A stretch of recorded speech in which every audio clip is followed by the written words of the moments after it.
I'm so pleased that spring is finally here. It's still very early spring, but there's already plenty of young green shoots starting to emerge. So join me on a walk and let's see what we can find. So we can start here with these goosegrass or cleaver tips. They're looking nice and fresh this time of year.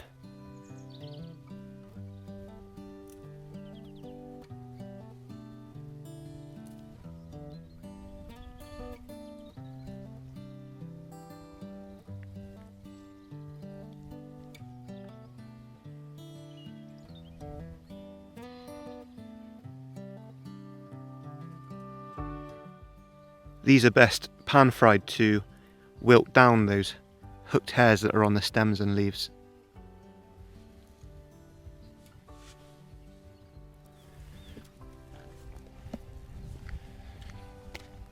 Just over here we've got some hawthorn bushes and their leaves are just budding. These don't really have much of a flavour, but I think foraging doesn't always have to be about picking really tasty ingredients. Sometimes it can just be about getting some good nutrition. You'll find these hawthorn bushes along pretty much any hedgerow in the UK.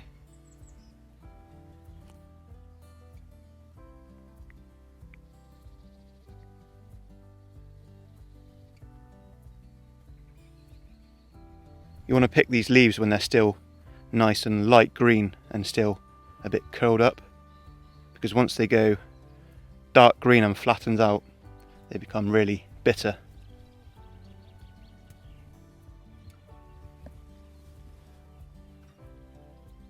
This is also a great time of year to be picking those fresh nettle tips, and these are really nutritious.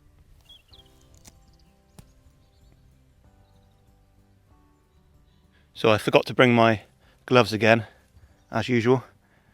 You do get the odd little sting doing it this way, but I think I've built up quite a tolerance to it now over the years, so it's not too bad.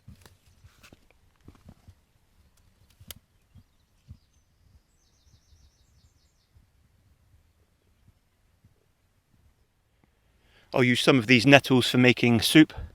These make a really tasty soup. And I'll also dry and powder some, just because nettle powder is a good way of getting lots of nutrition into your diet.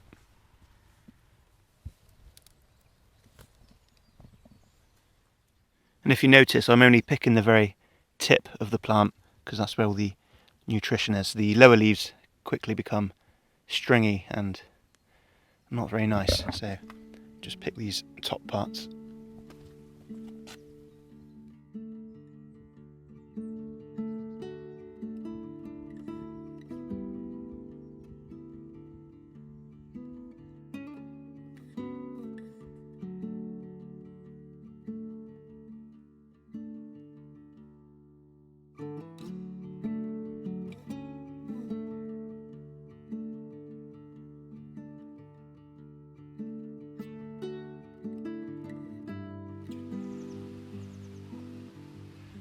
The plant I've talked about a few times in my videos is wild chervil or cow parsley, which is an edible plant, this one here, but it's one you want to be really careful of. And to be honest, I recommend, unless you're a really experienced forager, just leaving it alone, because especially in these younger stages, it's really easy to confuse with the deadly poison hemlock, which is this one here, and they look almost identical. So if we take one of the leaves like this, put it next to hemlock, see how similar they look? So this one is edible, this one will kill you. To be honest, I very rarely forage cow parsley because the leaves don't really have a particularly nice flavour, they're quite grassy. The only part of the plant I do forage are the flowering stems when they're quite nice and young, because they are quite tasty, but again, I really don't recommend it unless you can definitely tell the difference between the two plants. And like I said, especially at this stage of growth, because you see here, one of the main identification features is with cow parsley, they have green stems, and poison hemlock has stems with red flecking on, or little spots, but they only really start to develop that at a bit of a later stage than this. You see here, they don't really have any red spots on their stems. There's one that's a bit more developed here, and you can see it's starting to get those red spots on the stems there. And that's one of the main identification features, and it's not present when it's young. So it's not worth taking the risk unless you're really sure of what you're doing. And even for an experienced forager, it only takes one small lapse in concentration and chuck one of these leaves in your basket, and that could be fatal. And the other minor difference is that the petioles or leaf stems of cow parsley have got this ridge or groove running down the top of the stem, whereas hemlock is rounded, it doesn't have that groove. So very small differences, and definitely not worth risking. Yeah, look how similar they look there. That's cow parsley on the right, that's hemlock on the left.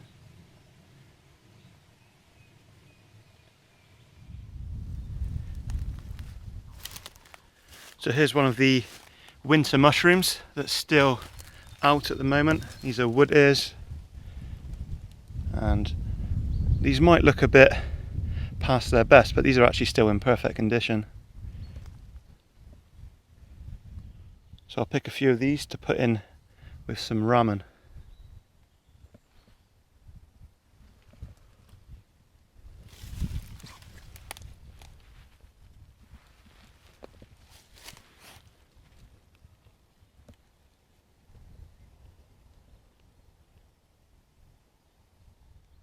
So there is still quite a lot of these wood ears to be found in early spring.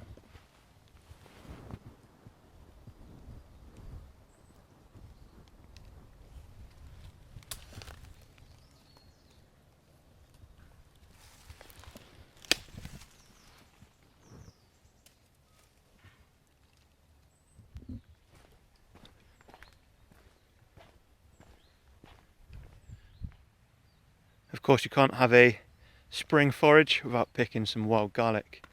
Luckily for me, in my area, wild garlic is one of the dominant woodland plants, and you just get stretches of it going on for miles. Definitely no shortage of it here.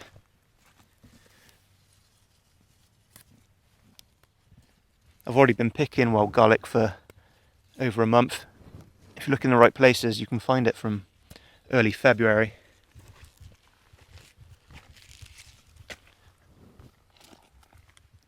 But March is the best month for picking the leaves. It's when they're at their best.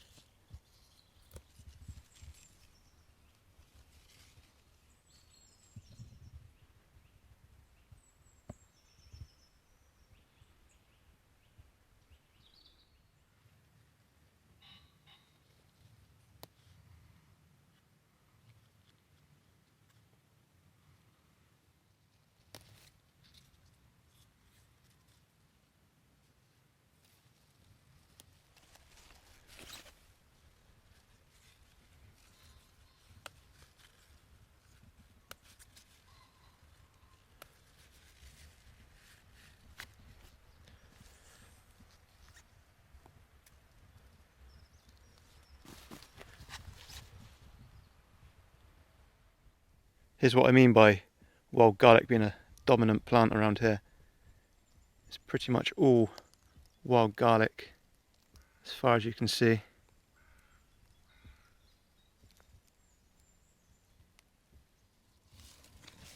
That'll do for now for the wild garlic.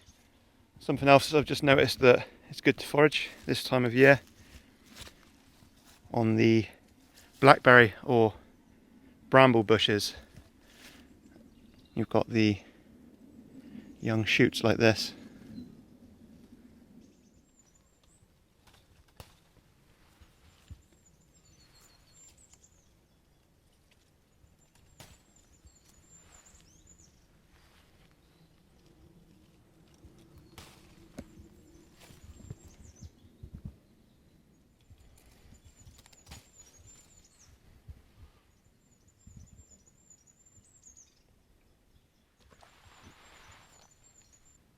I nearly walked straight past this, but looks like here we've got some stands of wild gooseberry.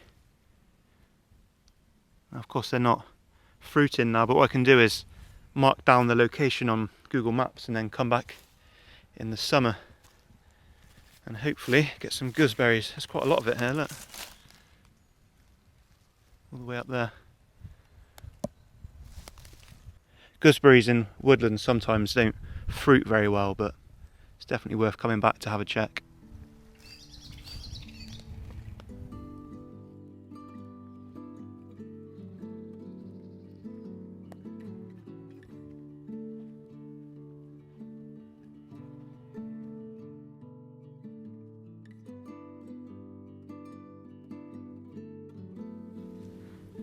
Here's some crow garlic or wild onion, and this tastes almost exactly like chives.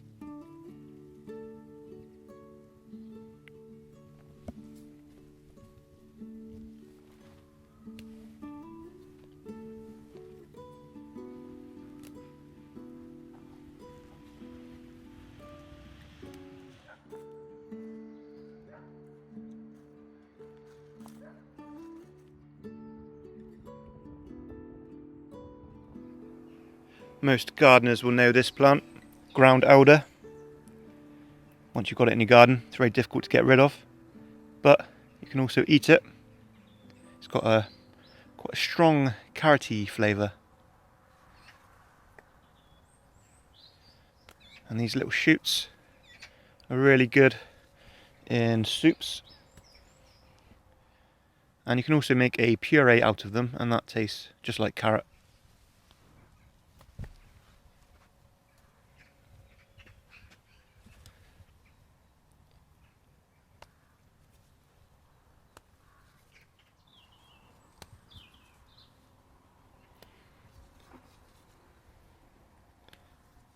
This plant really does spread like crazy, so if you can find a walkway with some of it on, then you'll likely find quite a lot of it.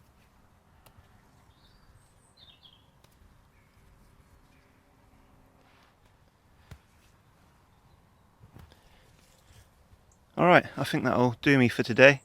The main reason I came out on a forage today was to collect enough wild garlic and nettles to make wild garlic and nettle soup with some potato in it. It's a soup that I make every spring. It's become a bit of a tradition in early March to make that. I also picked up some crow garlic. I'll use that in some sort of salad. The wood ear mushrooms, which I'll put in some ramen. The ground elder, which I'll probably add into the soup along with the wild garlic and nettles.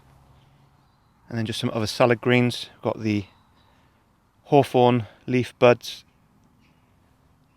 and the cleavers and some of those bramble shoots as well. So lots of good early spring nutrition there. The wild garlic and nettle soup I've already done a video on. I'll leave a link in the description. If you wanted to learn how to ID any of these plants, then check out my foraging calendar series. Thanks for watching.